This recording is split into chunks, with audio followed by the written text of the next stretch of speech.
America के राष्ट्रपति Donald Trump ने ईरान के संवर्धित यूरेनियम को लेकर बड़ा और सख्त बयान दिया है। ट्रंप ने कहा कि इस परमाणु सामग्री, जिसे उन्होंने न्यूक्लियर डस्ट कहा, को तुरंत अमेरिका को सौंप दिया जाना चाहिए ताकि उसे सुरक्षित तरीके से नष्ट किया जा सके। ट्रंप का कहना है कि अगर ये विकल्प संभव नहीं होता तो अमेरिका और ईरान मिलकर उसी स्थान पर इस सामग्री को खत्म करने की प्रक्रिया अपनाएं।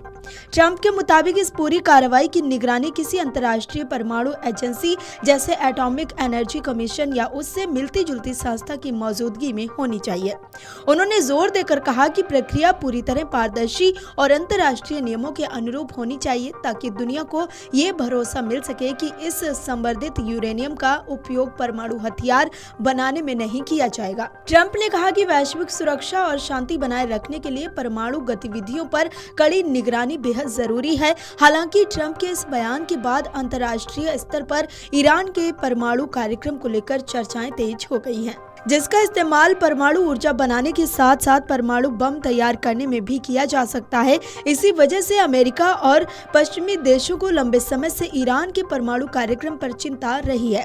ट्रंप के बयान को ईरान पर दबाव बनाने की रणनीति के तौर पर भी देखा जा रहा है। उनका कहना है कि अगर यूरेनियम को नष्ट कर दिया जाता है तो इससे पश्चिम एशिया में परमाणु खतरा कम होगा और क्षेत्र में स्थिरता बढ़ सकती है। हालांकि अभी तक ईरान की ओर से इस बयान पर आधिकारिक प्रतिक्रिया सामने नहीं आई है। ये बयान ऐसे समय में आया है जब ईरान के परमाणु कार्यक्रम को लेकर अंतर्राष्ट्रीय स्तर पर तनाव बढ़ा हुआ है। अमेरिका और पश्चिमी देशों को लंबे समय से चिंता सता रही है कि ईरान यूरेनियम एनरिचमेंट के जरिए परमाणु हथियार बनाने की दिशा में आगे बढ़ सकता है। हालांकि ईरान लगातार ये कहता रहा है कि उसका परमाणु कार्यक्रम पूरी तरह शांतिपूर्ण उद्देश्यों के लिए है और उसका मकसद केवल ऊर्जा के वैज्ञानिक अनुसंधान है। आपको बता दें कि अमेरिका के राष्ट्रपति डोनाल्ड ट्रंप ने मेमोरियल डे के मौके पर पश्चिम एशिया के ईरान के साथ संघर्ष के दौरान मारे गए 13 अमेरिकी सैनिकों को श्रद्धांजलि दी। ट्रंप ने कहा कि इन जवानों ने अपनी जान इसलिए कुर्बान की ताकि ईरान कभी परमाणु हथियार हासिल न कर सके।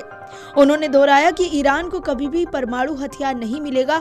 वॉशिंगटन में आयोजित कार्यक्रम के दौरान ट्रंप ने ऑपरेशन एपिक फ्यूरी का जिक्र करते हुए कहा कि अमेरिका ने बहादुर सैनिकों को खोया है, लेकिन उनकी कुर्बानी बेकार नहीं जाएगी। उन्होंने कहा कि अमेरिका इस संघर्ष में आखिरकार जीत हासिल करेगा। ट्रंप ने इस दौरान शहीद अमेरिकी अधिकारी कैप्टन एरियाना जी सर्विन के परिवार को भी सम्मानित किया और कहा कि देश हमेशा उनके बलिदान का ऋणी रहेगा।